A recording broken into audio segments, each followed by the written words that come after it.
Shri T Gopinath, ഇന്ന് transport ബസ്സുമായി ബന്ധപ്പെട്ട ഒരു അസോസിയേഷന്റെ പരിപാടിയിലാണ് മന്ത്രിയുടെ ഈ പ്രതികരണം നടത്തുന്നത്. അങ്ങ് മുഴുവനായും മന്ത്രിയുടെ പ്രതികരണം കേട്ടുവെങ്കിൽ അത് അനുകൂലിക്കുന്നുണ്ടോ ശ്രീ ടി ഗോപിനാഥ്?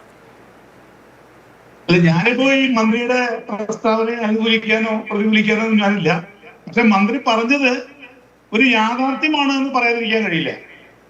കാരണം സർക്കാർ ഇങ്ങനെ സാധാരണക്കാരായ പാവപ്പെട്ട ആളുകൾക്ക് വേണ്ടി അവർ പറയുന്ന സർക്കാരിന്റെ പറയുന്ന കണക്കുകളൊക്കെ നമ്മൾ പരിശോധിച്ചാൽ പാവപ്പെട്ട ആളുകൾക്ക് വേണ്ടി സാധാരണ വീട്ടുജോലിക്ക് പോകുന്നവരും ടെക്സ്റ്റൈൽ ഷോപ്പുകൾ ജോലിക്ക് പോകുന്നവരുള്ള സാധാരണക്കാരായ പാവപ്പെട്ട ആളുകൾക്ക് വേണ്ടിയാണ് സർക്കാർ ഇങ്ങനെ ഒരു പരിപാടി കൊണ്ടുവന്നതെന്ന് പറയുമ്പോഴും ഇവിടെ ഒന്നര ലക്ഷം രൂപ ശമ്പളം മേടിക്കുന്ന സ്ത്രീകൾ പോലും ഇന്നിപ്പോ KSRTC ബസ്സുകളിൽ കാത്തു നിന്ന് കയറുക.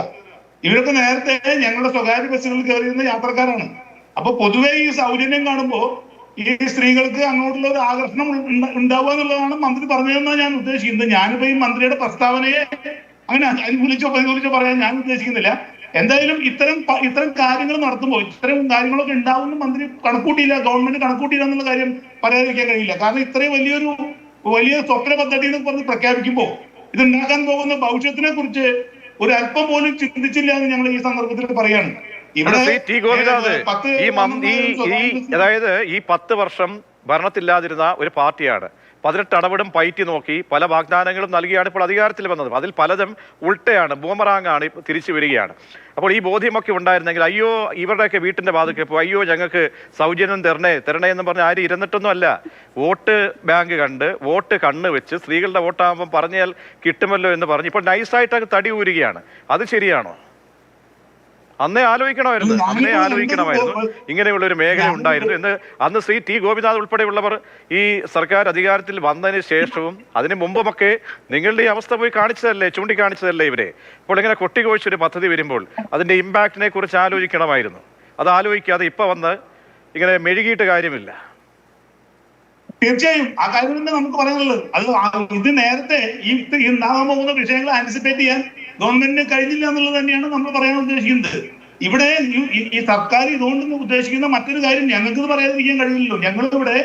ഞങ്ങളിവിടുത്തെ ഇൻവെസ്റ്റേഴ്സ് ആണ്, ഞങ്ങൾ സംരംഭകരാണ്. സംരംഭകർക്ക് വലിയ സഹായങ്ങൾ നൽകുന്നു പറഞ്ഞ് അധികാരത്തിൽ വന്ന ഗവൺമെന്റ് ഇവിടെ 50-55 കോടി രൂപ ഇൻവെസ്റ്റ് ചെയ്തിട്ടുള്ള ഒരു വ്യവസായത്തിനെ അങ്ങനെ തകർത്ത് കളയാണ്. സർക്കാർ ഒരു ക്ഷേമ പദ്ധതി പ്രഖ്യാപിക്കുമ്പോൾ അത് ഈ നാട്ടിലെ ജനങ്ങൾക്ക് ഉണ്ടാകുന്ന ബുദ്ധിമുട്ടുകളും സൗകര്യങ്ങളൊപ്പം തന്നെ ഉണ്ടാകുന്ന ബുദ്ധിമുട്ടുകളും ഇത് ജോലി ചെയ്ത് ജീവിക്കുന്ന 10,000-10,000 തൊഴിലാളികളെയും ഗവൺമെന്റ് മറന്നുള്ള കാര്യം മറക്കാതിരിക്കാൻ കഴിയില്ല.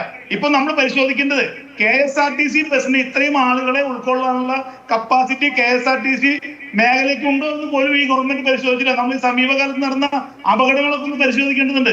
KSRTC ബസ്സുകളുണ്ടോ? 100-125 ആളുകളുമായിട്ടാണ് KSRTC ബസ്സുകൾ നമ്മുടെ നാട്ടില് സർവീസ് നടത്തിക്കൊണ്ടിരിക്കുന്നത്. ഇത്ര വലിയ സ്വപ്ന പദ്ധതി എന്നൊക്കെ പറഞ്ഞ് ഗോപിനാഥ് സ്വപ്ന പദ്ധതിയാണ്. ഓക്കെ അംഗീകരിക്കുന്നുണ്ട്. പക്ഷെ എന്താണ് ഒരു ബദൽ സംവിധാനം, ഒരു ആശ്വാസ പദ്ധതി, ഒരു പാക്കേജ് നിങ്ങൾക്ക് ഒരു റിലീഫ് തരേണ്ടത് സർക്കാരിന്റെ ബാധ്യതയാണ്. ആ സർക്കാരിന്റെ ബാധ്യതയാണ് ഈ സ്വകാര്യ മേഖല തകരാൻ പാടില്ല. അത് നമ്മുടെ കേരളത്തിന്റെ ഒരു നാഡീവ്യൂഹം പോലെയാണ് ഈ സ്വകാര്യ മേഖല എന്നുള്ളത്. നമുക്കൊരിക്കലും അവരെ മാറ്റി നിർത്താൻ കഴിയില്ല. എത്രയോ കുടുംബത്തിന്റെ ആവലാതികൾ നമ്മൾ ദിനംപ്രതി കേൾക്കുന്നുണ്ട്. പക്ഷെ അത് അവിടെ ആരാണ് അതിന് ഈ ഒരു റെക്ടിഫിക്കേഷൻ ഉണ്ടാക്കേണ്ടത്? ആരാണ്? ഈ സർക്കാരാണ്. സർക്കാർ നിങ്ങൾക്ക് ആശ്വാസ പാക്കേജുകൾ നൽകണം. അല്ലാതെ ഈ പാവപ്പെട്ട സ്ത്രീകളുടെ മേൽ കുതിര കയറുകയല്ല ഈ മന്ത്രി ചെയ്യേണ്ടത്. മന്ത്രിയുടെ കഴിവുകേടാണ്. ഈ മന്ത്രി ഒരർത്ഥത്തിൽ പോലും ആ സ്ഥാനത്തിരിക്കാൻ യോഗ്യനേ അല്ല എന്നുള്ളതാണ്.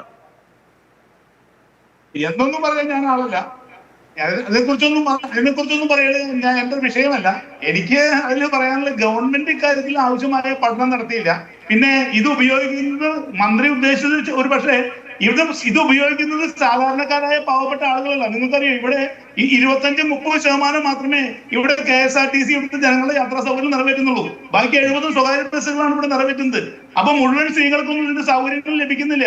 അപ്പൊ അതുകൊണ്ട് ഈ ഗവൺമെന്റ് തീരുമാനിക്കുന്നതായിരുന്നു ഇവിടെ എന്ത് ആനുകൂല്യം ആർക്കും നൽകുമ്പോഴും അവരുടെ ഒരു സാമ്പത്തിക സ്ഥിതി പരിശോധിക്കുക എന്നുള്ളത് ഒരു സ്വാഭാവിക നടപടിയായിരുന്നു.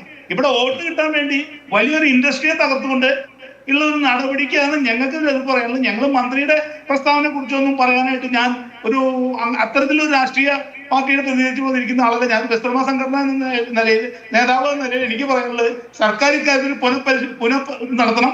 ഇപ്പോ സർക്കാർ ഒരു കമ്മിറ്റി നിയോഗിച്ചിട്ടുണ്ട്, ഞങ്ങളുടെ കാര്യം പരിഗണിക്കാന്ന് പറയുന്നത്. ഞങ്ങൾ അല്ല ശ്രീ ടി ഗോപിനാഥ്, ഈ ഇവരുടെയൊന്നും വീട്ടിലോ ഈ സർക്കാരിന്റെ മുന്നിലൊന്നും ഞങ്ങൾ ഈ ഇവിടുത്തെ സ്ത്രീ സമൂഹമോ നമ്മുടെ സഹോദരിമാരോ ആരും ഭിക്ഷയാചിച്ചൊന്നും നിൽക്കുകയല്ല. ഈ മന്ത്രിയുടെ വകയല്ല, ഈ കുടുംബസ്വത്തൊന്നും അല്ല ഈ സംവിധാനം അല്ലെങ്കിൽ സിസ്റ്റം എന്നൊക്കെ ഓർക്കണം. കാര്യം അങ്ങനെ ഞാൻ രൂക്ഷമായി നമുക്ക് പറയേണ്ടി വരുന്ന കാര്യം എന്താണ്, ഇവരൊക്കെ ഇങ്ങനെ തേൻ തൂകുന്ന വാക്കുകളിലൂടെ തെരഞ്ഞെടുപ്പ് പ്രചരണ കാലത്ത് പറഞ്ഞ വാക്കുകൾ കേരളത്തിന്റെ മുന്നിലുണ്ട്.